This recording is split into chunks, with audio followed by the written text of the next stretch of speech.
haber un poquito de sesgo en el sentido de algún contenido.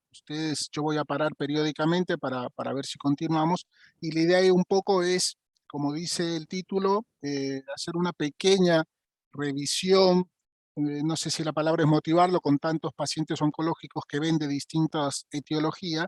En este caso nos focalizamos en cáncer de pulmón, no pequeñas células. Bueno, ya me presentaron, soy el doctor Guillermo Flores, el encargado de la franquicia de pulmón, en este caso para Guatemala, Dominicana y Caribe inglés y holandés. Vamos entonces en una primera aproximación. Por ahí apago la cámara para que la parte de internet fluya. La voy a estar prendiendo o encendiendo periódicamente para no perturbar el seguimiento. Como les decía, la agenda rápidamente es un pequeño panorama. Sí, vamos a ver un poco de los avances que se ha visto en terapia target o terapia blanco, en cáncer de pulmón no pequeñas células, en inmunoterapia. Déjenme pasar acá. En inmunoterapia, no creo que nos alcance para hacer el estadio 3, básicamente son estos estadio 4 o estadios metastásicos, pero en el estadio 3 tenemos el estudio Pacific, que ya lo conocen, que es muy interesante y que seguramente la próxima semana en vivo, en algún momento, conversaré con alguno de ustedes para tener algún feedback. Por eso puse el signo de interrogación, que eso lo manejaremos de acuerdo al tiempo a disponibilidad. Rápidamente, en cuanto a epidemiología, que es para ponernos en contexto, hay un corte más o menos totalmente arbitrario, según Abeloff, la parte de oncología clínica 1920, donde anteriormente el cáncer de pulmón era una entidad rara y de poco impacto sobre la parte de la epidemiología, pero a partir de la producción e industrialización de la parte de la cigarrillo hay un quiebre, y es lo que nos origina en particular la causa-efecto de esta patología. Ya estos cuadros ustedes lo conocen, ligado al Globocan, que particulariza en cada país la incidencia, y, como dice acá, la cantidad de nuevos casos y la mortalidad, la cantidad de fallecidos, y en general se considera que es el primer causa de muerte por cáncer en el mundo, y es igual, esto es lo sorprendente, la sumatoria de las muertes por cáncer de mama, más las muertes por cáncer de próstata, más las muertes por cáncer colonorrectal, y algunos suman también las muertes por cáncer de ovario. Es decir, es realmente una epidemia, y realmente básicamente por el referenciamiento tardío, y los signos y síntomas inespecíficos y la localización también, que no es palpable ni mucho menos, es que tenemos los esfuerzos en AstraZeneca, como también en otros laboratorios, de tratar de focalizarnos en la parte preventiva y sobre todo en el referenciamiento temprano.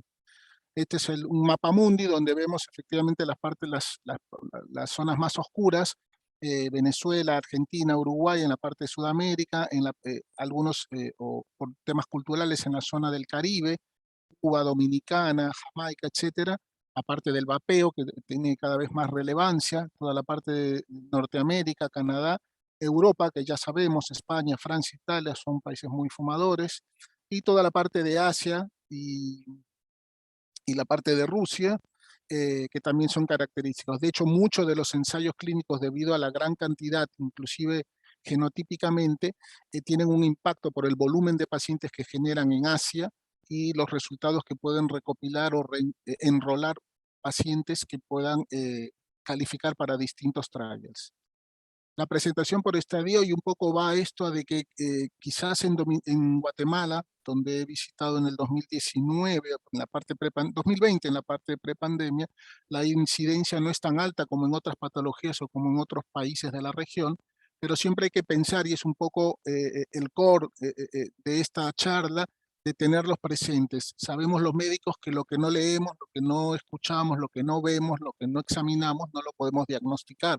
Entonces, tener presente siempre, ya sea por estadio, voy a dar un ejemplo más adelante, tener presente de esa lucecita, esa bombillito, de que quizás sea un cáncer, y en todo caso saber manejarlo, referirlo e indicar el tratamiento que corresponda. Entonces, esto es común en el mundo y en particular en nuestra región. La mayoría de los cánceres que detectamos son en estadios metastásicos, casi un 60%, inclusive en algunos países es más. la parte locorregional o estadios 3, un 22%, y fíjense con la sumatoria 3 de cada 4 pacientes está en un estadio 3 o 4. Es poco frecuente o es muy difícil por distintos motivos determinar un cáncer localizado y detectarlo a tiempo con el impacto que eso pueda tener en la curación. Esto es en cuanto a la presentación en estadios, y fíjense lo drástico, si uno compara de estos estadios localizados regional y a distancia, el impacto, si uno lo compara, decía, con el cáncer de mama o de próstata, realmente esto es abismal la diferencia, y todo esto se explica, entre otras cosas, por el referenciamiento tardío, y de un tiempo a esta parte, diría 10, 12 años a la fecha, la actualización en pulmón, que todavía hay colegas que siguen pensando que un estadio 3 ya es terminal, lo devuelven a su casa. Si es una decisión de la familia y del paciente, no lo discutimos, pero si hay algo que hacer desde el punto de vista médico, que es un poco la intención de esta charla, hay opciones, hay medicamentos que puedan, en este caso particular del estadio 4, prolongar con calidad de vida al paciente. Y en el estadio 3 ya estamos hablando a partir del año pasado de curabilidad, situación que no era impensado en otro momento. Por edad, rápidamente también pensar, puede haber excepciones de pacientes jóvenes, pero en general el pico está entre los 65 y 74 años, tanto en la incidencia como en la mortalidad, que se correlacionan. Entonces pensar en estos pacientes de descartar esas neumonías a repetición que no están resueltas, eh, dolores precordiales, etcétera, hacerles una radiografía, una tomografía, etcétera, tratar de indagar un poquito más para descartar o detectar eventualmente un cáncer temprano y no llegar a esta edad, que en la mayoría de los casos tienen comorbilidades que obviamente van a complicar el diagnóstico, van a complicar el gasto inclusive en cuanto al seguro médico, y complicar sobre todo la calidad de vida o el performance de ese paciente, que se va a ver sometido a un diagnóstico como es el cáncer, pero hay que estar atentos a eso. En cuanto a la clasificación, rápidamente sabemos por hematoxilina y eosina, no pequeñas células, y de aquí estudiamos básicamente el adenocarcinoma, como vamos a ver, por un tema de frecuencia, por un tema estadístico. Tenemos el escamoso o epidermoide, células largas, y por otro lado algo completamente diferente y con otros orígenes, que es el cáncer de pulmón, pequeñas células. Uno de los riesgos, como sabemos, es el tabaquismo, casi es una relación causa-efecto. Más de 3.000, 4.000 sustancias precancerígenas posee el tabaco, entre ellos el cigarrillo, el vapeo, etcétera, con lo cual esa sobreexposición, esa irritación, esa inflamación empieza a nivel de las células epiteliales a hacer una metaplasia que puede derivar a la parte cancerígena. Entonces, esto tenerlo en cuenta como una referencia y estar activos en el momento de hacer las interconsultas. Otros factores de riesgo como el radón, los asbestos, en general tienen también relación con el cáncer de pulmón, pero por ahí en algunos casos más relación con el mesotelioma a nivel de la pleura. Claro, se suma siempre la calidad de vida, el alcohol, el exceso de alcohol diría mejor, el estilo de vida y algunos factores genéticos que en este caso es mínimo, no tiene tanto impacto como en el caso de próstata, como en el caso de mama, pero siempre hay que estar atento a la anamnesis con el paciente. Las radiaciones externas, el caso típico es los pacientes que han sido irradiados, por ejemplo, por un linfoma o por alguna lesión, sobre todo con equipos y técnicas antiguas.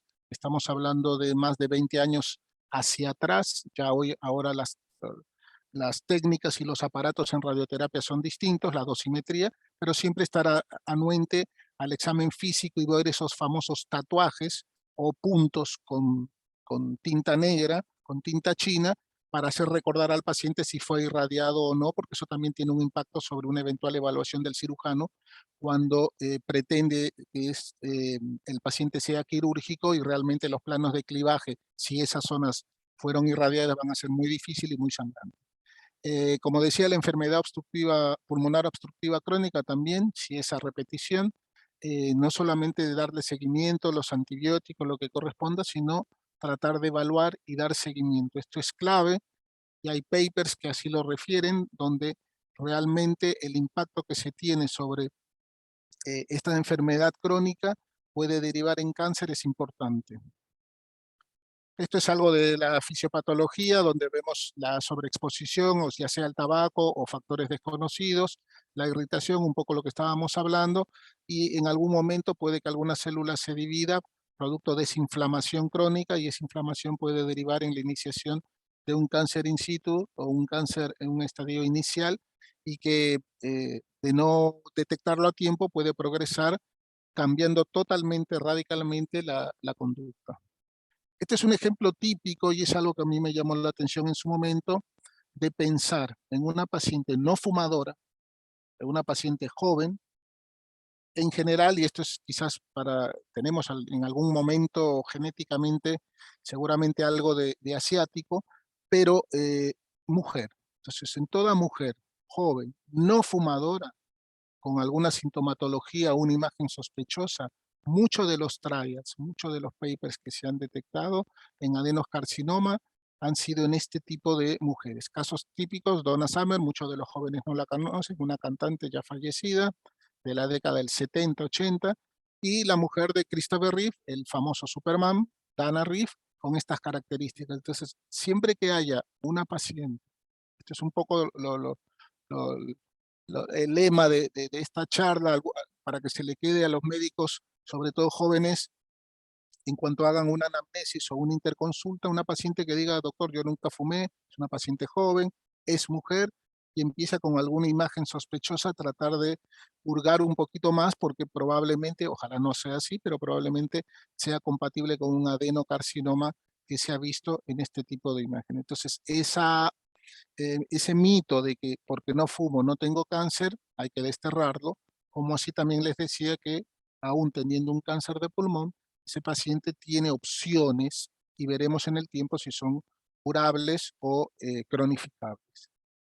Ya entrando en tema, esto es un poquito el gráfico de torta, donde vemos efectivamente el adenocarcinoma de este lado y un poquito oscuro de este lado, porque básicamente el inicio de todas las terapias target o blanco fueron a propósito de que todo lo que ustedes ven acá tienen de una o de otra manera tratamiento. Tienen una molécula target, por eso se dice una molécula diana, una molécula blanco, que va a personalizar el tratamiento de ese paciente. Lo que tenemos que tener es justamente el análisis molecular para determinar qué molécula va a ser accionable para su tratamiento.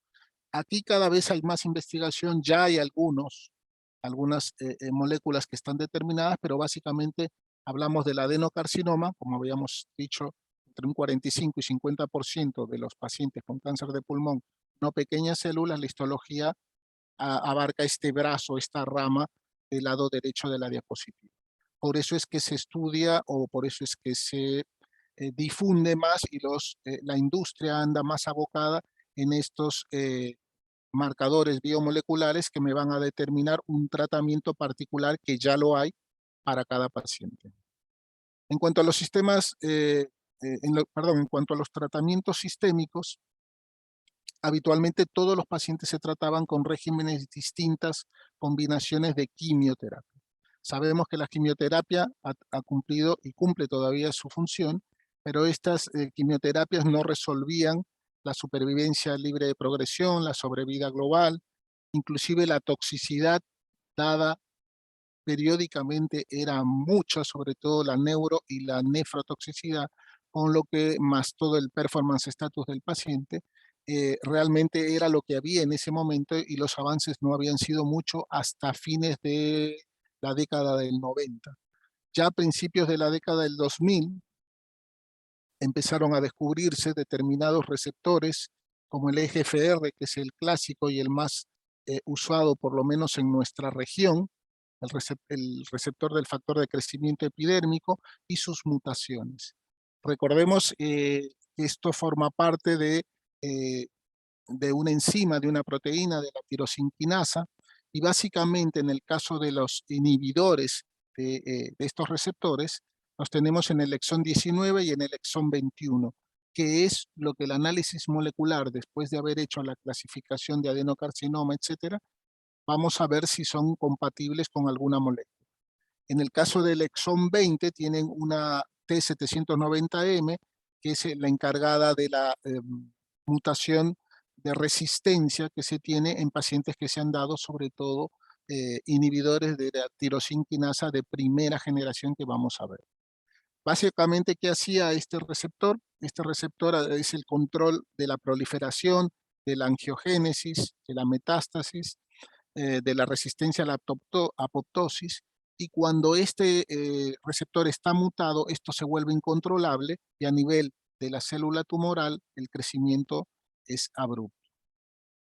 Entonces, lo que hacen los inhibidores de EGFR de primera generación, que son los que conocen habitualmente como el gefitinib y el erlotinib, son inhibidores que consiguieron superar, vemos acá en el gráfico de Kaplan-Meier a la derecha, el beneficio que tiene, en este caso el gefitinib, sobre la quimioterapia estándar, y realmente fue un cambio en el paradigma de tratamientos de pacientes. Hago un paréntesis, perdón, que inclusive este tipo de inhibidores fueron utilizados para tumores de cabeza y cuello y vieron que también tuvo un impacto positivo en contraposición de la quimioterapia, que era lo que habitualmente se daba en su momento. Entonces, hubo grandes diferencias en cuanto a la sobrevida global, en la respuesta objetiva al tratamiento, y la toxicidad, si bien era una novedad en ese momento, era totalmente manejable, nada que los oncólogos médicos no hayan visto. Acá tienen los nombres de los distintos trials, de los nombres, con los cuales después se van a ir comparando progresivamente las distintas generaciones. Y esto de generación es simplemente porque aparecieron unas en un momento, hacia el 2002, 2003, 2004, y en la segunda generación trataron de potenciar o mejorar los efectos de estos inhibidores de tirosina quinasa con distintos estudios, sobre todo con afatinib, también está el dacomitinib, y ahí se vieron que hubo una mejora en la sobrevida global, en la supervivencia libre de progresión, pero hubo una toxicidad importante, una toxicidad que en algunos casos impedía la continuidad del tratamiento, pero eran soluciones que se veían, que se tenían que corregir para poder progresar en los tratamientos de los pacientes. Hasta que llegamos al estudio FLAURA, con un inhibidor de tercera generación, que es el osimertinib. El osimertinib, básicamente, este estudio sé que lo tienen en mente, pero y obviamente acá comparó con inhibidores de TKI de primera generación, gefitinib y erlotinib, era mucho mejor tolerado, y sobre todo una gran diferencia respecto a los otros, es que pasaba la barrera hematoencefálica. Ese atravesar la barrera hematoencefálica, inclusive indemne, o sea, sin la metástasis presente, hace una gran diferencia y multiplicó por varios meses de sobrevida con buena calidad de vida a los pacientes que habían o fracasado en el primer intento, ya sea por el AURA3, el estudio AURA3, es el osimertinib, como rescate ante la progresión del T790M, la mutación de resistencia, o como el FLAURA, que en este caso es el estudio en primera línea de entrada a un paciente con osimertinib. Y otra cosa positiva de esta medicación es que es por vía oral, una vez por día, hasta progresión o muerte del paciente. Entonces, realmente acá hubo sí un cambio de paradigma, y los resultados en cáncer de pulmón, estadios metastásicos, eh, EGFR positivos, obviamente hay que hacer la, la detección molecular, fue un impacto que cambió el manejo del tratamiento en cáncer de pulmón metastásico. ¿Qué características tenían estos inhibidores o tienen estos inhibidores, que es de tercera generación? Fíjense las curvas tanto de la la supervivencia libre de progresión de los osimertinib con el estándar.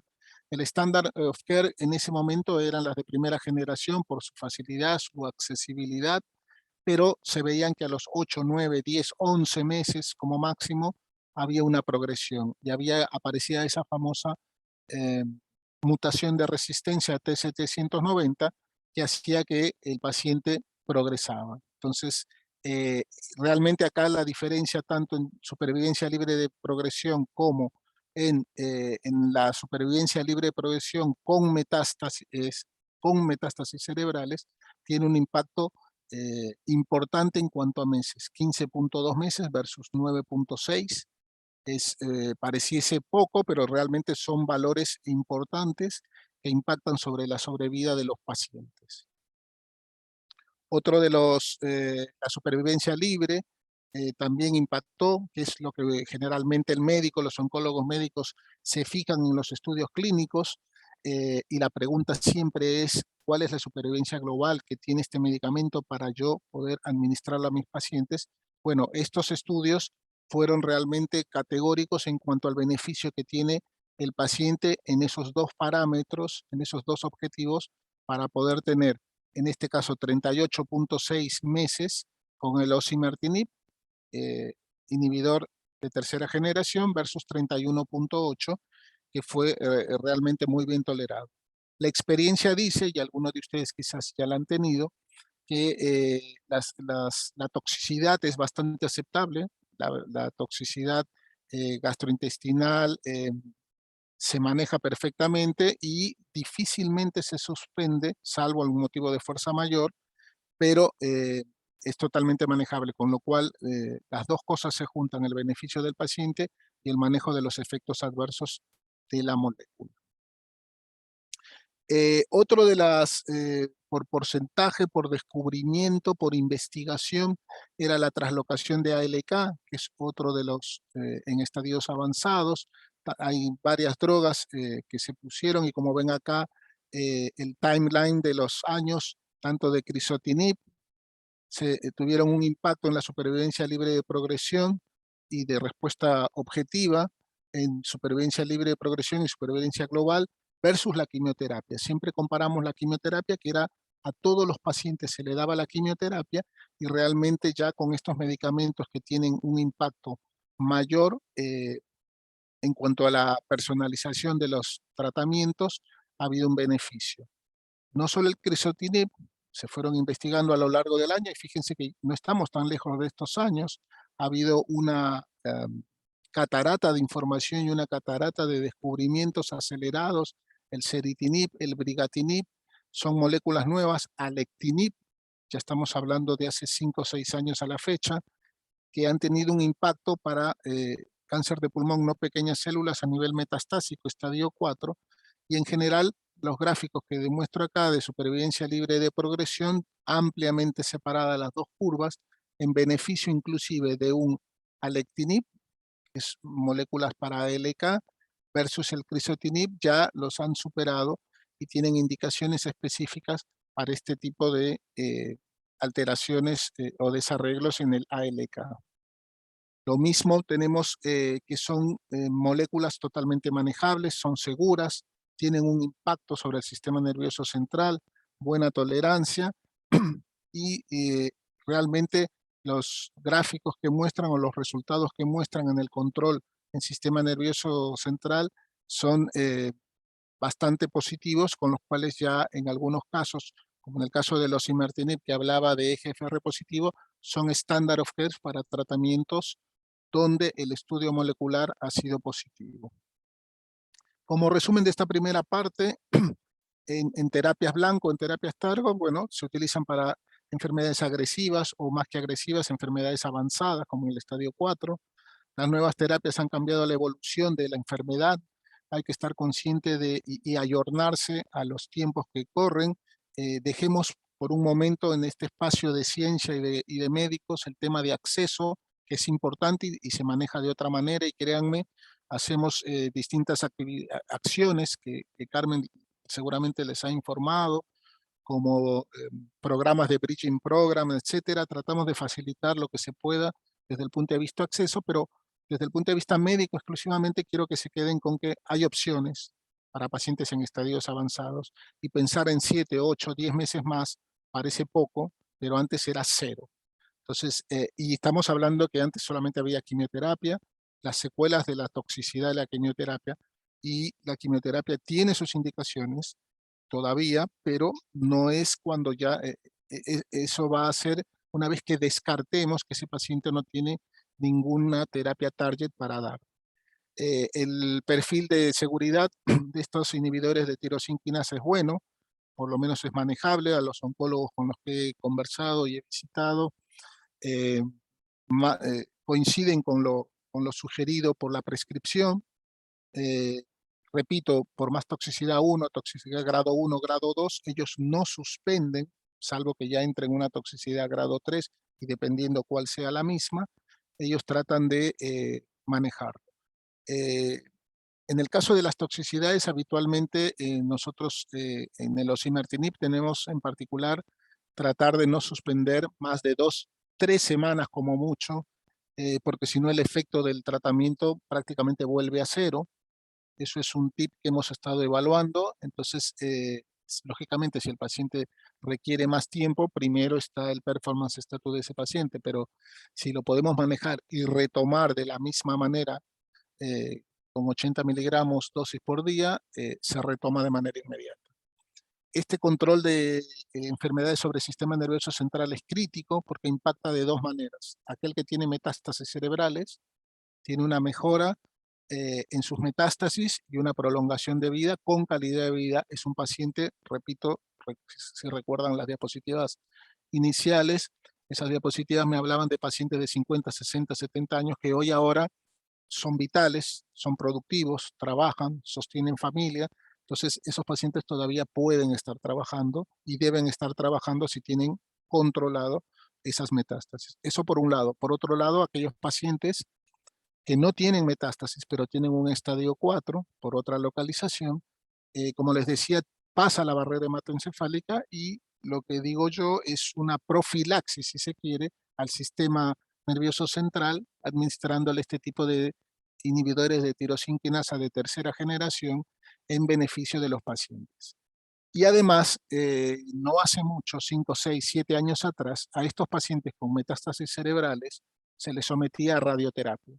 Yo siendo radiooncólogo realmente ahora no veo esa indicación y no corresponde esa indicación, a no ser que sea una lesión única, una lesión con alguna sintomatología que no pueda controlar no solo el medicamento, sino la parte corticosteroidea, pero no tienen una indicación. Por lo tanto, no entran en un gasto extra, no entran en un tratamiento extra, y eso tiene un impacto no solo en el seguro, en el bolsillo del paciente, sino en el estado general físico y psicológico del mismo, porque estamos dilatando, postergando cualquier otra acción simplemente con la administración de hormonas, con la administración con terapia target o terapia plan. La importancia de la calidad de vida, eso es importante, y tratar de tener una biopsia como corresponde. Eso ya es un tema de otra conversación porque con los patólogos hay que estar claros en no solo sacar cantidad, sino calidad. Se habla de un mínimo 20% de células tumorales dentro del espécimen para que se corra todo lo que se pueda correr. Hematoxilina y eosina, hacer todos los cortes, tener un backup, hacer la parte de inmunistoquímica y finalmente la parte molecular, porque si no vamos a tener que volver a biopsiar a ese paciente y realmente se torna difícil. Sé que en Guatemala tienen el EBUS, pero ya sea por broncoscopía o por alguna otra mediastinoscopía, hacer una biopsia se pueden hacer y lo hacen, cirujanos, neumólogos, etcétera, pero realmente es preferible sacar en el momento de tener al patólogo a mano para decir si esa cantidad es suficiente, como decía, en cantidad y en calidad de muestra para no tener que repetir procedimientos que no solo son impactan sobre la parte económica, sino sobre el paciente. Y otra cosa que es un poco lo que comentaba, hacer el referimiento lo más eh, prolijo y rápido posible y de ser y de tener en el hospital, en la capital, en las ciudades, instituciones que estén especializadas en el manejo de este paciente. Siempre un profesor decía de que no hay una segunda oportunidad para una primera diagnóstico que se haga en un paciente oncológico. Si abordamos mal, si tomamos mal una muestra, si demoramos en los tiempos, ese paciente ya pasa de un estadio a otro. Recordemos que cada 28, 30, 35 días puede modificarse el estadio de ese paciente y nuestra población en general espera entre 4, 6 meses, 8 meses para hacer una consulta. Hemos hecho el intento y seguimos haciendo, y la próxima semana que yo voy a estar retomaremos eso, que son los puentes de los fast track que llamamos nosotros, tratar de que los neumólogos estén en contacto con los oncólogos, si es posible hacer algún tipo de sesiones o comités para tratar de referir a su paciente lo más pronto posible ante la sospecha de un nódulo eh, que, que radiológicamente no es muy simpático, espiculado, etcétera, más las características propias del paciente, y de esa manera poder ya los oncólogos decidir junto con el equipo multidisciplinario, que es otro punto muy importante dentro de estas patologías.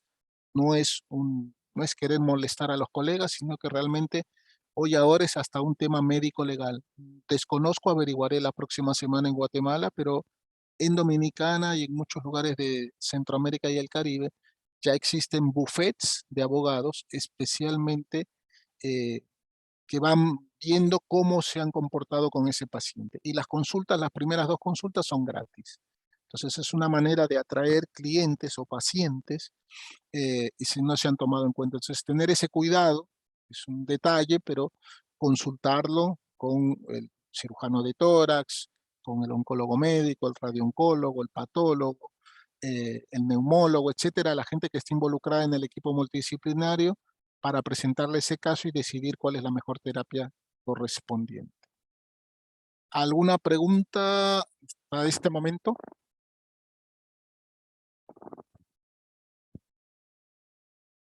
Sigo entonces.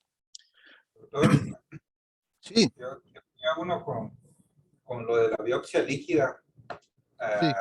Nosotros vimos un caso de un paciente que tenía como clínica y tomográficamente una linfangitis carcinomatosa, pero las condiciones del paciente no daban para tomarle una biopsia y tampoco tenía una masa.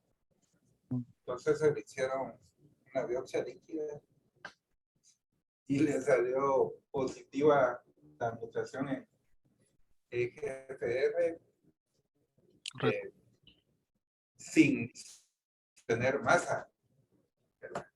Entonces el concepto de biopsia involucra el estar seguro uno del diagnóstico, ¿verdad? Pero no sé si ustedes han tenido como alguna experiencia en ese tipo de casos, dar solo con la mutación o siempre hay que tener la histología.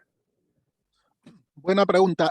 No, está, por decirlo así, autorizado eh, el uso. Hay 2 formas de determinar. Obviamente, lo primero en medicina es llegar a un diagnóstico, porque sin diagnóstico no hay un tratamiento, por más aparente, obvio. Quizás habrá excepciones, me ha tocado vivir algunos episodios.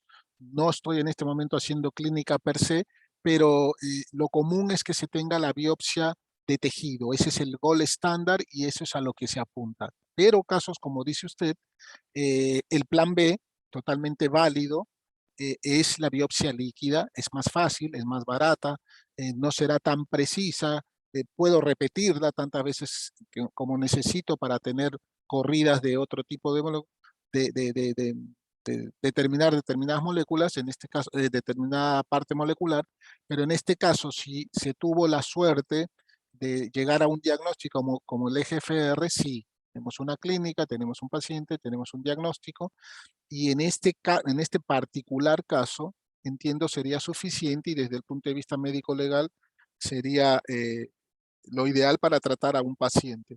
En Dominicana, en particular, donde yo resido, sí hay casos donde habitualmente, justamente por el performance status o la situación, la contraindicación de hacer algún diagnóstico por tejido, se opta como plan B o plan paralelo, si se quiere, hacer una biopsia líquida y una vez con el resultado positivo se inicia el tratamiento del paciente. Así que sí, es viable y es correcto. Sí.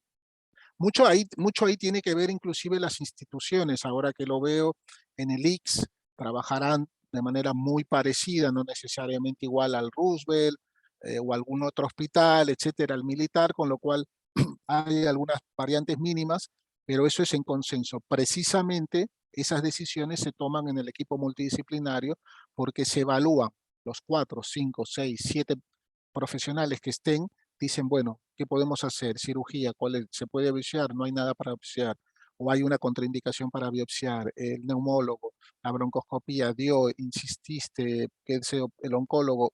Entonces, de esa manera uno va discutiendo ese caso y por consenso se llega, bueno, se decide hacer biopsia líquida, se firma todo el documento, se justifica, y eso es un documento médico por un lado, que es lo que estamos buscando, y legal por el otro, por lo que estaba haciendo referencia. Pero en particular, mi opinión personal es este tipo de decisiones, sabiendo que el gol estándar es la parte tisular, tomarlo en conjunto, no tomarlo solo porque es un riesgo que puede ser de que no dé justamente ese volumen de extracción del ADN en el momento que extrajeron y da negativo. Habitualmente acá hasta han insistido en tomar una segunda biopsia líquida o una tercera, estando muy seguros de lo que veían, pero de difícil acceso o contraindicado, con lo cual realmente insistieron y por suerte tuvieron un diagnóstico, pero sí, es válida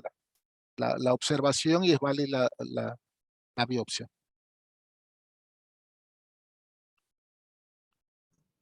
Gracias. ¿Alguna otra? Bien, ahora, bueno, el tiempo corre rápido. Ahora voy a hacer un poquito de un paneo de inmunoterapia, estos avances en inmunoterapia en estadio 4.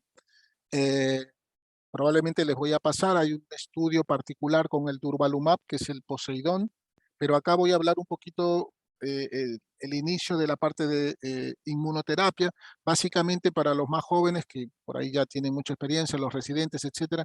eh, Son dos vertientes que tiene hoy ahora fuera de la quimioterapia la parte de cáncer de pulmón actualizada, las terapias target y la inmunoterapia. La inmunoterapia, que es lo que vamos a ver a continuación en los próximos 15 a 20 minutos, ha revolucionado no solo el tratamiento de cáncer de pulmón, sino de muchas otras patologías agresivas, cáncer de cabeza y cuello, cáncer de vejiga, cáncer de tumores del sistema nervioso central, etcétera.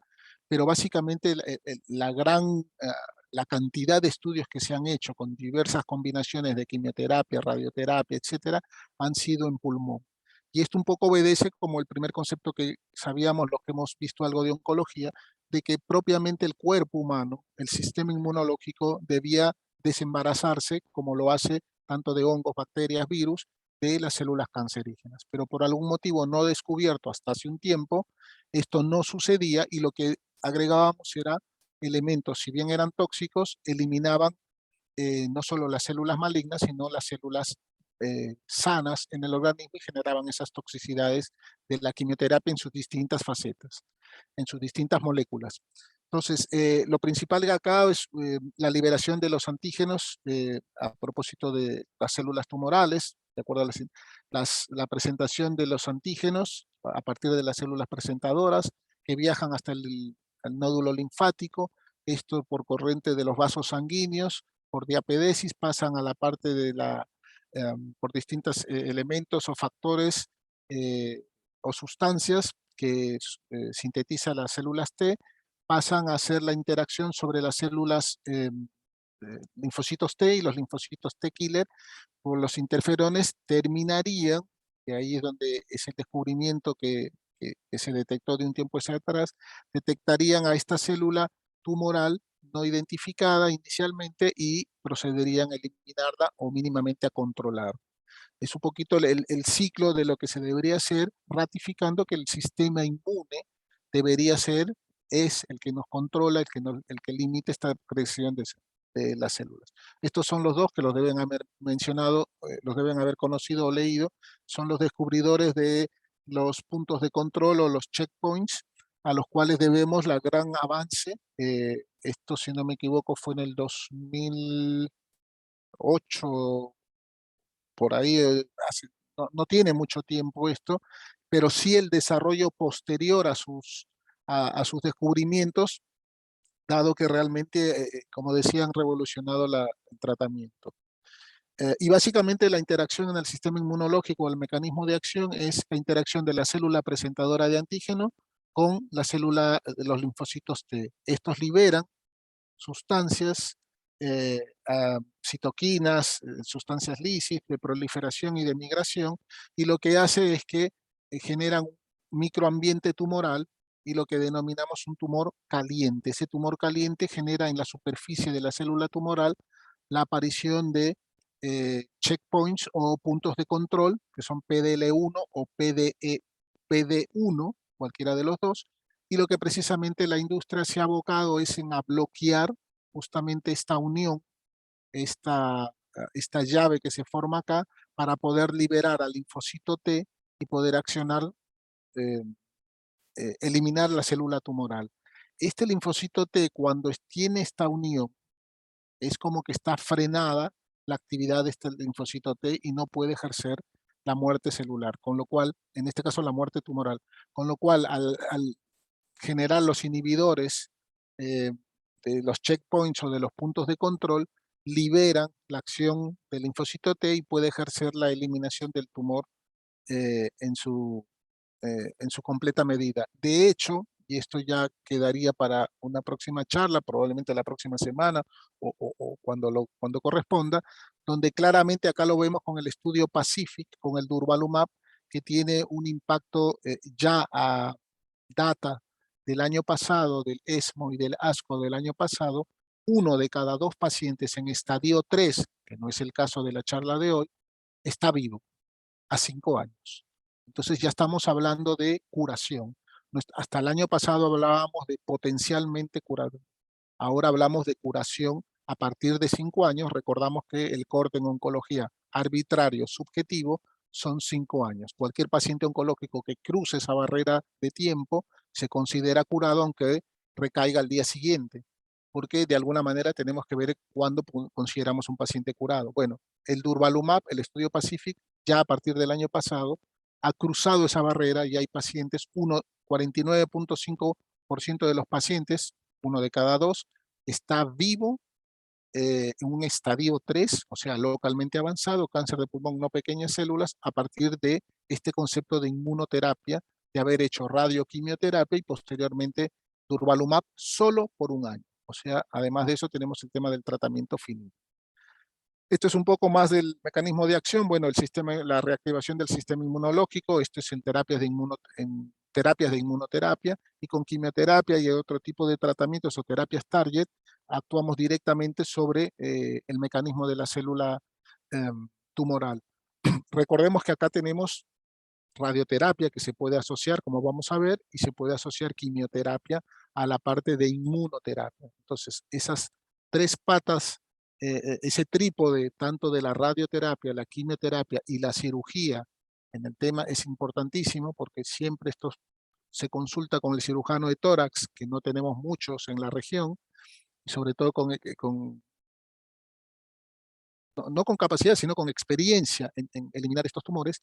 Es realmente la opinión primaria a la que un equipo multidisciplinario debe ver, para ver si eso es quirúrgico o no es quirúrgico, aún siendo localmente avanzado, porque en un estadio 3A podría hacerlo con una quimioterapia neoadyuvante, convertirlo en algo operable. Pero bueno, ya eso es una decisión del cirujano y del equipo multidisciplinario. ¿Cuáles son los nuevos retos de estos mecanismos de acción y de la inmunoterapia, que en lo particular a mí me tocó trabajarlo sobre todo a nivel local y a distancia, como lo estoy haciendo ahora con ustedes? El tratar de convencer la manipulación, entre comillas, del sistema inmunológico en plena pandemia.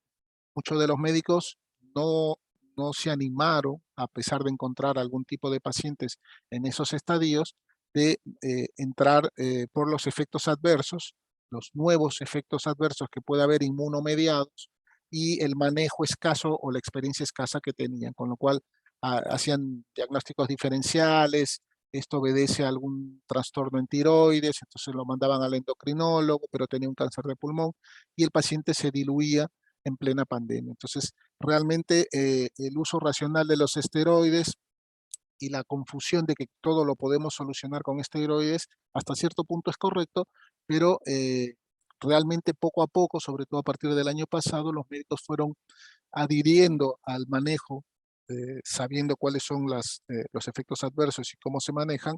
Realmente no fue tan complicado, y sobre todo vieron el impacto sobre la sobrevida global de estos pacientes. Rápidamente les muestro algunos estudios, como el Keynote-010, el OAK, donde evaluaban básicamente el pembrolizumab, un inhibidor PD1, versus quimioterapia. Las curvas lo dicen en cuanto a la sobrevida y en cuanto a la respuesta. Lo mismo el atezolizumab, que sería el equivalente al durvalumab, en el cual también compara versus quimioterapia cuál es la respuesta que va a tener, con una media del 50%, y ampliamente cualquiera de estos tratamientos eh, que hayan hecho en cáncer de pulmón no pequeñas células tienen una ventaja de la inmunoterapia respecto a la quimioterapia en estadios avanzados. El Keynote 024 también es un estudio con pembrolizumab, que tiene su esquema particular versus quimioterapia a base de platino. Los resultados también, como ven en la gráfica de la progresión libre, la supervivencia libre de progresión, también son muy significativos a favor de la inmunoterapia, en este caso del pembrolizumab, con una reducción de hasta el 50% en el riesgo de muerte o progresión de esos pacientes y una P o probabilidad estadísticamente significativa. Todos estos estudios, el Keynote 024, comparativos siempre, la supervivencia global, que era lo decía, que los médicos oncólogos como ustedes siempre se fijan cuál va a ser el impacto sobre mis pacientes, tenían un impacto tanto en la parte numérica como en la parte o estadística, como en la parte clínica de esos pacientes. Es decir, ya la inmunoterapia ocupa un lugar dentro de estadios avanzados o metastásicos. Acá lo pueden ver en supervivencia global del pembrolizumab versus la quimioterapia, casi el doble, prácticamente el doble de la supervivencia, con lo cual realmente el impacto es significativo con buena tolerancia. Los efectos adversos relacionados al tratamiento, aproximadamente un 10%, han sido totalmente manejables. Fíjense la toxicidad que puede haber en base a la quimioterapia, que son las barras azules, versus la inmunoterapia, y son básicamente los clásicos: náusea, anemia, desgano, apatía, diarrea, neutropenia, porque estamos manipulando obviamente el sistema inmunológico. Siempre, y eso ustedes lo saben mejor que yo, el correcto es estar claro con qué tipo de pacientes tenemos. Hay pacientes que tienen alteraciones a nivel coagulopatías, entonces hay que estar atentos a este seguimiento, a la verificación, si han tenido algún otro tipo de, de, de enfermedad o de alteración que los pueda generar. Y estos efectos adversos que son comunes prácticamente, diría, en muchos de los atezolizumab, durvalumab, pembrolizumab. El hipotiroidismo se ve mucho, se corrige, no digo que sea fácil, pero se corrige con levotiroxina. Siempre hay que hacer un análisis previo para determinar si ese paciente ya entra con un hipotiroidismo, a veces es subclínico o no, y si es así, bueno, advertirle que puede sufrir esto, y con una medicación como la levotiroxina se puede corregir. Es más claro el hipotiroidismo, por lo menos en la parte de durvalumab.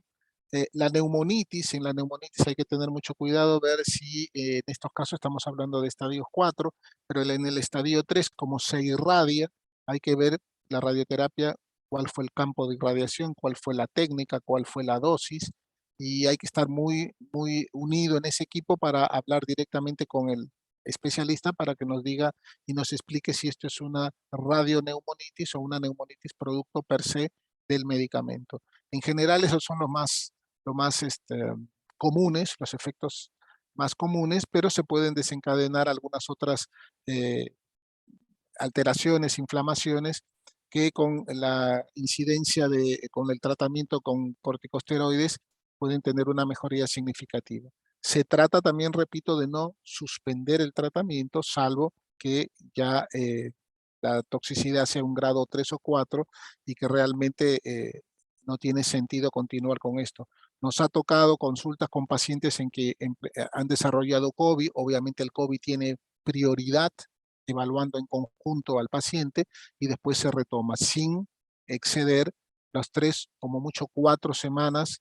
En general, yo siempre trato de acortarles a 2 o 3 semanas, que coincidencialmente en el COVID, si es un COVID leve, que está de moda y que todavía supuestamente estamos en pandemia, hay que tener cuidado con ese manejo, pero realmente hay que priorizar la vida primero del paciente, en este caso el COVID, o tratar de controlarlo, resolverlo y después retomar por lo que propiamente el paciente está siendo tratado. Este es un gráfico que me gusta mucho, donde más o menos de los distintos trials, los distintos estudios, con los distintos diagnósticos, y acá suma la determinación del PDL1, cuáles son los impactos que ha tenido sobre la supervivencia libre de progresión y la supervivencia global en meses de la inmunoterapia versus la quimioterapia.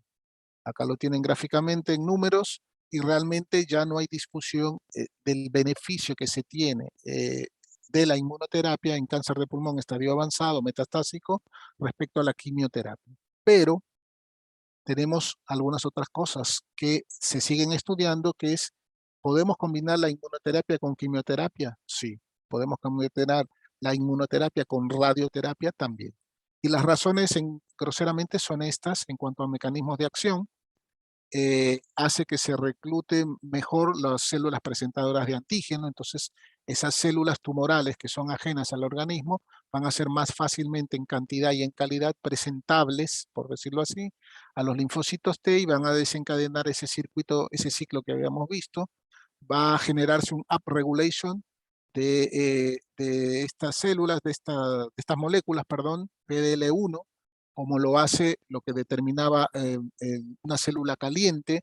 Cuanto más PDL1 tenga en superficie una célula tumoral, mejor va a actuar la inmunoterapia, porque va a permitir unirse, bloquear y liberar al linfocito T para que ejerza su efecto citotóxico sobre la célula tumoral.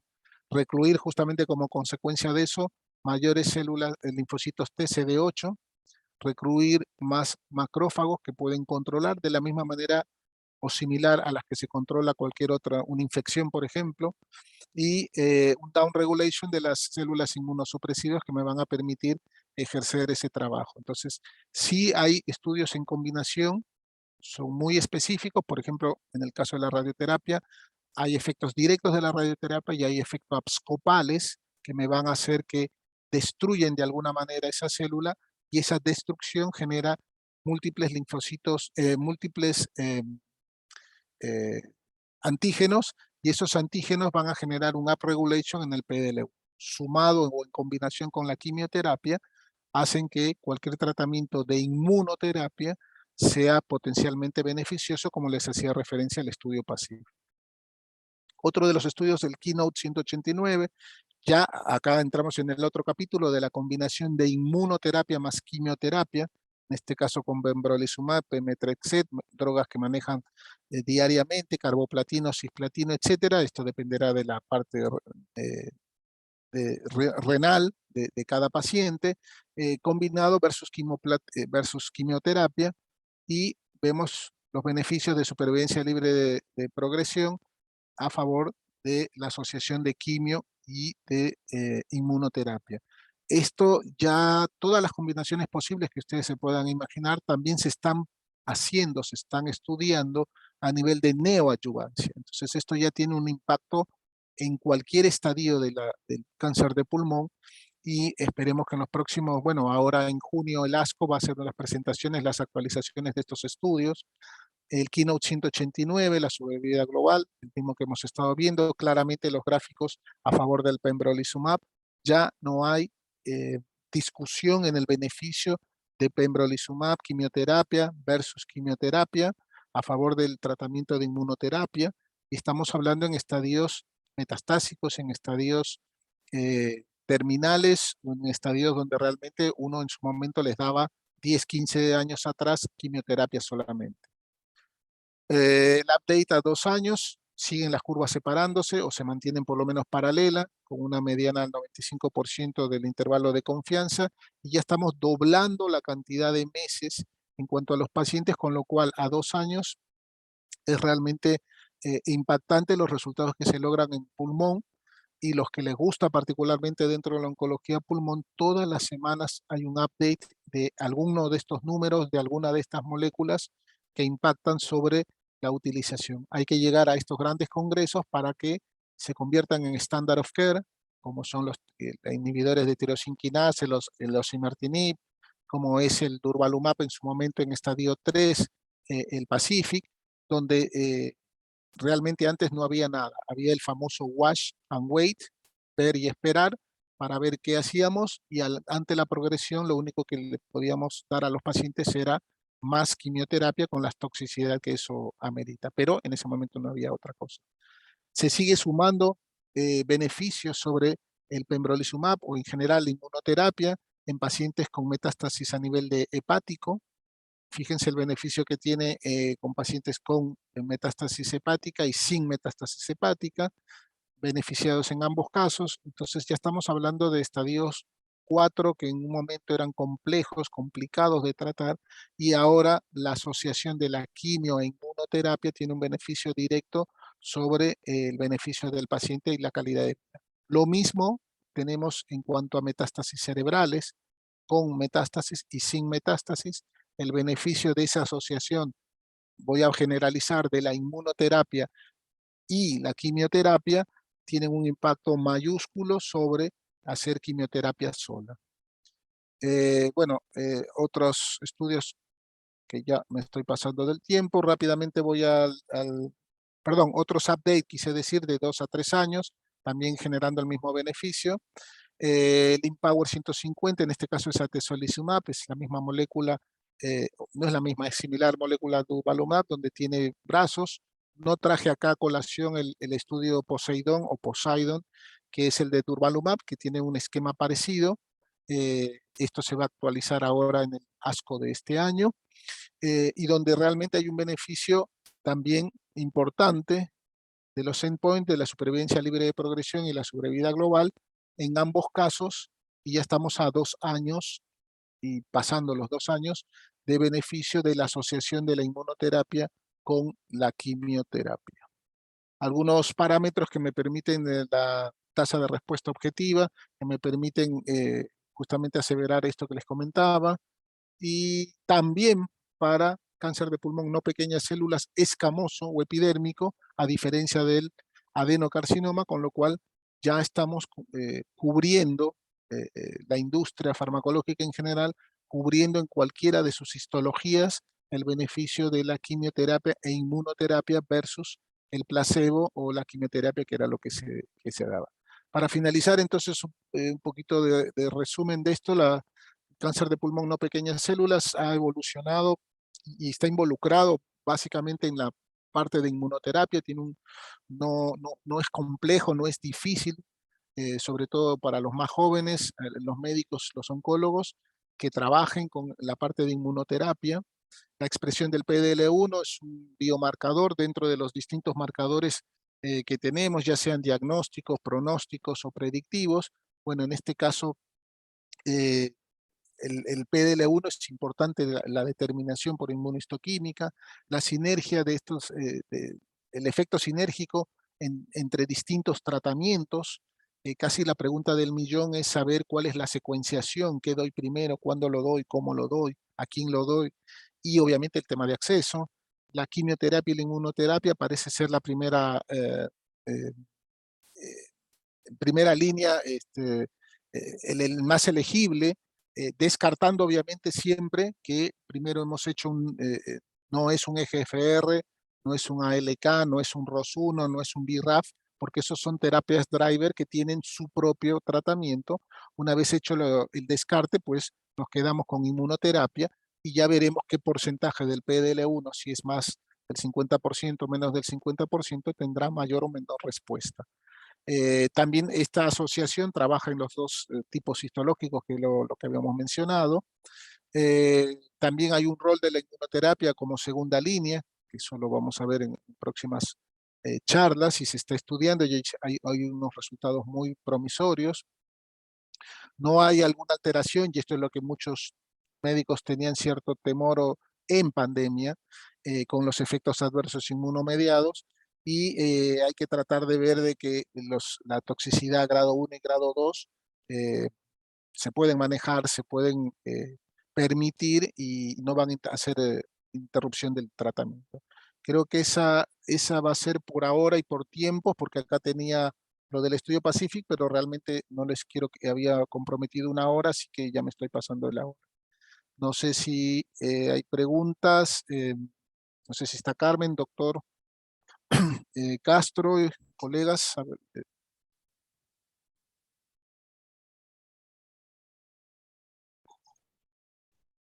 Gracias, doctor.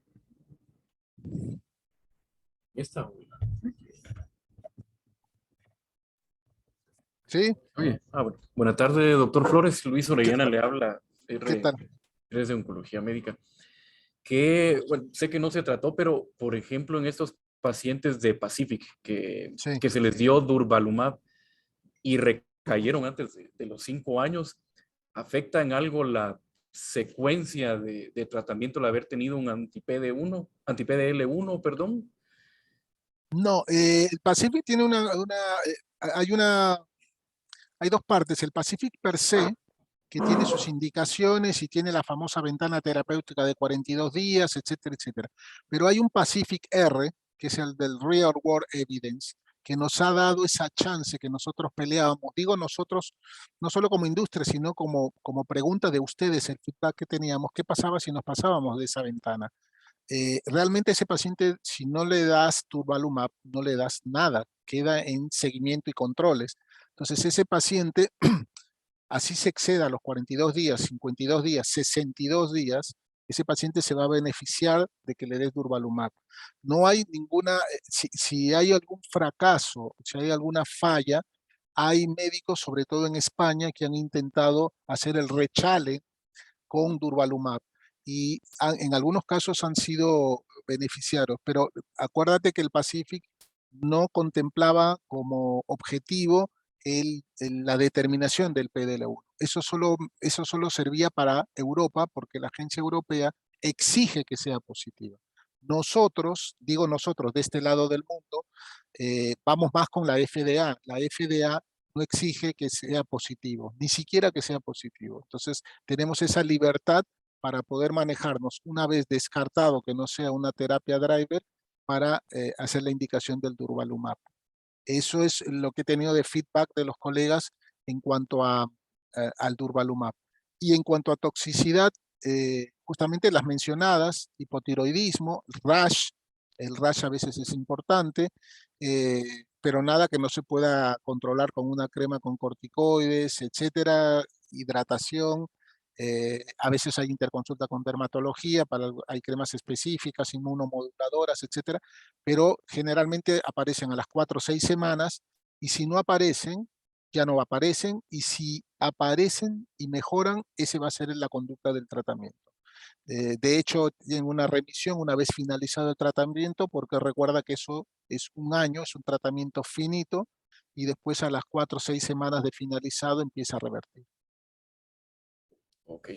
Y la otra pregunta es, el Sí. año pasado se publicó un estudio de estos Checkmate con nivolumab en neoadjuvancia. Y se vio que tenía mayores tasas de respuesta de R0. La pregunta es, haciendo una analogía con colon, por ejemplo, si nosotros le dimos nivolumab y el paciente recae de manera temprana luego de la resección, ¿se pudiera volver a usar? Esa es una pregunta, mejor dicho, una respuesta que te debo porque realmente no estoy ahí. Se está ensayando con inmunoterapia casi cualquier cosa, pero lo digo en el buen sentido porque ha habido tantos resultados asombrosos y tantos resultados beneficiosos que es probable. Yo me lo estoy anotando para ver si te busco la próxima semana, ya que voy a estar en Guatemala, o te contacto de alguna manera para resolver esta pregunta. Pero cada vez más el rechallenge en el tema de inmunoterapia, que entre comillas estamos hablando de 2000, ¿qué sería? 2008, 2009 en adelante. Es muy pronto todo lo que se ha visto y a veces falta tiempo como para ver que efectivamente estos resultados se puedan ver. Eh, no te sé decir honestamente la respuesta al caso particular que me planteas, pero lo consulto, sí. Ok, gracias. No, al contrario. Un poquito antes de cerrar, yo encantado, sigo con las preguntas, pero antes de cerrar yo quiero que se focalicen ustedes que están con pacientes oncológicos todos los días, con decisiones críticas para ustedes, los pacientes, etcétera, que piensen en cáncer de pulmón, que nos saquemos, me incluyo, nos saquemos el chip de que un paciente en estadio 4 ya solamente le quedan 2 semanas y se vaya a su casa. Tratemos de pelear por y para esos pacientes. Hay opciones, hay indicaciones. Pongámonos en los zapatos de esos pacientes. Cómo quisiéramos si sabemos que hay una medicación, un medicamento, una molécula que pueda estirar una semana, un mes, 2 meses, 6 meses, 10 meses, 50% pacientes en el caso del Pacific que hablábamos, ya es otro, empieza a ser otro el concepto y el paradigma en el tratamiento de cáncer de pulmón. Un cáncer muy agresivo que se descubre muy tarde, hay que hacer screening, hay que hacer seguimiento, hay que hacer referenciamiento temprano, hay que estar con esos grupos multidisciplinarios porque el doctor se lo pasa a la doctora y no tiene que esperar una cita. La cita es administrativa, es burocrática y pasan 4 o 6 meses, el paciente se aburre, progresa, dice ya no me va a pasar nada, se queda en casa, lo perdemos. Entonces no tenemos esa tropicalización de estos resultados que son tan bonitos en la diapositiva, en la computadora, y lo que queremos, Carmen, AstraZeneca, quien habla, hoy soy yo, mañana puede haber otra persona, es que todos esos medicamentos ustedes lo utilicen, presionen en el buen sentido para que todos sus pacientes lo tengan y ojalá ninguno de sus familiares los necesite, pero sí tratar de que el doctor Juan, el doctor Pedro, el doctor Luis, la doctora tal, utilicen y tengan su propia experiencia, porque es ahí donde nosotros tenemos ese feedback a la industria y realmente tenemos ejemplos, Carmen los conoce, ejemplos de pacientes que están ya con mucho tiempo, están bien, o sea que realmente no es magia, es mucho trabajo y lo que queremos es ese feedback de ustedes, cuántos pacientes tienen, cómo los tratan, cómo son los tiempos, la ruta del paciente ya la sabemos, la incidencia, la mortalidad, la prevalencia, todo lo que ustedes manejan a diario es importante, pero hace un rompecabezas para que entre Carmen, quien habla, la parte de acceso y otra gente que está a otro nivel, trabaje con la parte de Guatemala y puedan tener esto al servicio. Les digo, para terminar esta parte, Guatemala es uno de los pocos países que tiene EBUS. Y con eso ustedes hacen un diagnóstico que es el Standard of Care. No lo tendrán todos los hospitales, pero el país lo tiene. Entonces, si hay que referir, si hay alguna indicación, pero el resto no lo tenemos, no lo tenemos. Entonces, eso es un día y la noche, es como tener un Fórmula 1 ahí y realmente hay que aprovecharlo. Después, si hay otro tipo de diagnóstico, el diagnóstico es importantísimo y la estadificación porque me determina qué voy a hacer con ese paciente. Es muy bonito saber todos los trials y todas las indicaciones, pero si ese paciente está mal estadificado, va a progresar en pleno tratamiento con una droga cara, porque esa es la verdad. Entonces, ¿qué es lo que hicimos? Hicimos mal estadificación. ¿Qué es lo que hicimos? Mal diagnóstico. Entonces ya después la credibilidad, no solo personal, sino ya institucional, comienza a tambalear porque realmente y no es que no lo sabemos, es que carecíamos de las herramientas.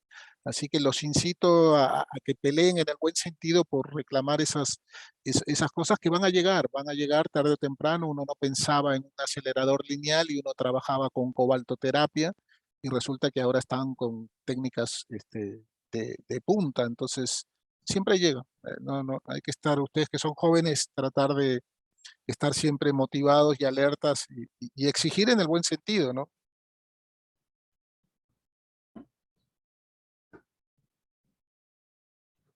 No sé si hay alguna pregunta.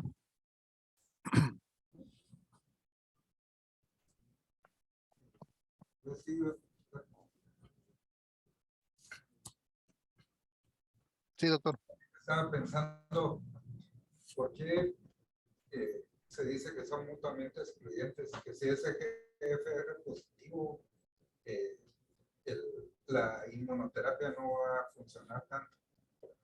Que si es no es lo otro. Pero ¿qué pasa con la parte inflamatoria, de infiltración de linfocitos? ¿O es más cuestión de ordenamiento, será, de no mezclar las terapias? ¿O será que el que es GFR positivo no tiene un desorden en el sistema inmune? De hecho, es muy buena pregunta porque de hecho ya hay estudios que compatibilizan que a pesar de que sea GFR, implican algún tipo de inmunoterapia, pero se ha visto que juntar en un paciente que es GFR positivo inmunoterapia genera una toxicidad exacerbada, con lo cual siempre es preferible, por eso digo, detectar o descartar o diagnosticar primero una terapia molecular y darle esa terapia target o blanco.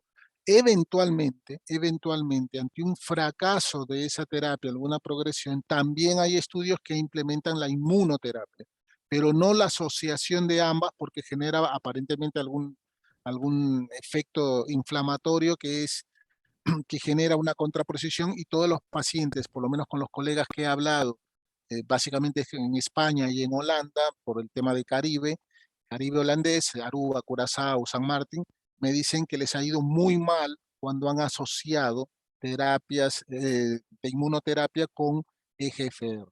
Y en el caso de EGFR y ALK, también otra observación que por ahí les pasa y no está mal, habitualmente son excluyentes. El paciente que tiene un EGFR no debería tener un ALK, pero ocurre. Hay un 10-12% donde conviven las dos cosas. Entonces, ¿cuál es el paso siguiente o la decisión para tomar del equipo multidisciplinario? Hacer un correcto y fino estudio molecular donde me determine en cantidad cuál prevalece.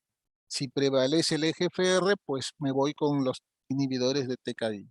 En este caso de tercera generación, que son los últimos. Si prevalece la LK, pues me voy con LK. Son casos raros, pero son casos que aparecen y de eso uno aprende, y por eso el comentario. Pero ahí es donde iba y empalmaba con el comentario anterior. Al hacer ustedes su propia experiencia en el sentido de tener ese paciente y ese paciente se le da esa medicación, esa molécula, ustedes mismos, no se lo voy a contar yo, ni AstraZeneca, ni Roche, ni Pfizer, no, ustedes mismos van a tener su experiencia. Me fue bien, me fue mal. Y les puedo asegurar, y les debe haber pasado, que cuando hay una respuesta positiva, obviamente el primero que les agradece es el paciente, pero uno se siente bien porque realmente lo que se veía en los congresos es lo que yo veo en mi consulta. Entonces ahí es donde se desencadena y también hay observaciones, porque de repente hay un grupo etario en Guatemala que no le va bien con tal. Bueno, todo eso es básicamente mi trabajo, junto con el de Carmen, de tratar de recopilar y tener ese feedback de ustedes de que si esa molécula funciona, cómo le funcionó, no le funcionó. Cortito le comento, 5 pacientes para Pacific, acá en Dominicana. Yo feliz, me habían puesto como meta 3. Consigo 5. Le dije, bueno, el jefe me llama, me felicita, le digo, no, tranquilo porque vamos a ver qué pasa. Ese paciente hace un trámite burocrático de un mes más o menos, por un programa médico de alto costo para adquirir la medicación. Nosotros desde AstraZeneca hacemos lo que corresponde. Bien, finalmente en el mes que estaba en ese trámite, el paciente progresa. Los 5 progresaron. ¿Qué significa? Que estaban mal estadificados. ¿Cuál es el problema? ¿Capacidad? No, son muy buenos los médicos. Los 5 son lo mejor de oncólogos que hay. ¿No saben? Sí saben. Pero ¿qué pasa? No teníamos las herramientas. ¿Cómo estadificamos acá? Tomografía con contraste. Ahora, a partir de este año, estamos con ciclotrón, PET scan, tomografía por emisión de positrones, y ahora sí, ya no son 5 lo que me piden 8, porque se supone que voy a poder estadificar mejor.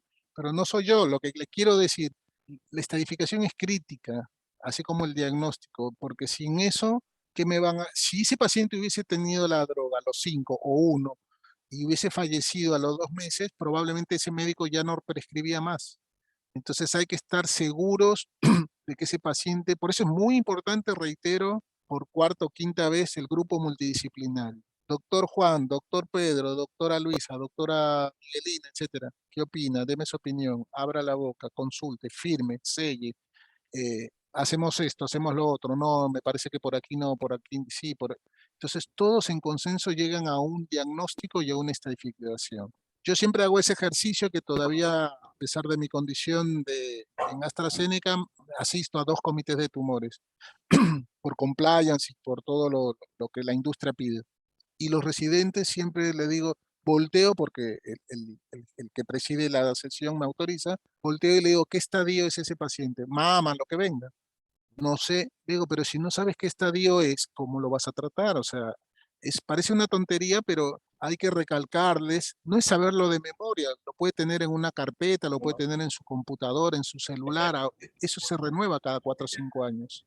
Entonces hay que ser un poquito vivo en ese sentido, pero me tiene que dar la respuesta porque no puede presentar un caso si no sabe qué estadio es, porque ahí ya vamos a adivinar, me parece que es supraclavicular, entonces es un ganglio, estadio 4. No, creo no. Y bueno, así que nada, es interesante, hay mucho por hacer y ahí en Guatemala hay mucha gente súper preparada. Conozco patólogos de pulmón que me han dado clase, que de pulmón, eso es un lujo, porque no cualquier país tiene patólogos de pulmón. Entonces realmente hay que estar, no solo leer, porque esto es, casi diría una excusa de un acercamiento y un pequeño refrescamiento con ustedes, pero esto ustedes lo saben, tienen acceso, lo leen, pero es un poco esta, perdón, esta conversación que nos lleva a las necesidades insatisfechas que ustedes pueden tener y que quizás nosotros con Carmen podemos cubrir y de hecho voy a estar viajando mensualmente porque hay mucho interés en Guatemala. Entonces, nada, llámennos, ahí Carmen les va a pasar mis datos, llámenla a ella, canalicemos, no, quiero puntualmente esto, quiero efectos adversos de Pacific, bueno, busco efectos adversos de Pacific y se les da una charla y si no hay tiempo para una charla se les pasa por correo electrónico. Y si nos vemos la próxima semana, charlamos en un almuerzo, algo hay que hacer para que todos estemos en la misma página. Bueno, doctor, gracias por todo y esperamos vernos la otra semana. Sin falta voy a ir porque me muero ahí de paso a paso por el restaurante El Adobo, era delicioso. A mí me encanta eso, pero bueno, nada, paso saludarlos, espero hablarlos y si puedo organizar algo con Carmen, encantado. Voy a estar 3 días a full, desde las 7 de la mañana hasta las 7, así que para eso voy, para eso estamos y a Carmencita, ¿qué le puedo decir? Gracias, ella está siempre ahí por sus pacientes, por sus médicos y de eso se trata, brindarles las oportunidades a estos pacientes que están esperando y como médicos ser responsables de que la ciencia está, el acompañamiento, exíjanos, esa es una obligación, exíjanos a la industria en general, a AstraZeneca en particular, y si tienen ideas, bienvenidas sean. Así que las canalizaremos y se las haremos llegar la respuesta a la brevedad. Gracias, Guillermo, gracias a todos por el espacio y tal vez estar aprovechando para que todos nos pongamos en la misma línea. Aprovechando que viene Guillermo, no sé si el martes les queda bien para que podamos hacer la charla de Durvalumab. No sé si sería a esta misma hora o una cena o usted nos dice qué les acomoda mejor. Creo que una cena. Sí. Una cena, correcto. Más tranquilo, más distendido, están fuera de horario. Adobo. Yo me hago responsable, Carmencita, en serio te lo digo. Cualquier cosa le dices a mi jefe, que es mi medical manager Andrés Rojas, le dices, Guillermo me lo dijo, me lo sugirió, y vamos a tener oportunidad de hablar de otras cositas, pero me parece bien, sí, estoy de acuerdo. Ya lo agendo. Gracias. Buen viaje. Adiós. Gracias, cuídense. Nos vemos la próxima semana. Bye, bye.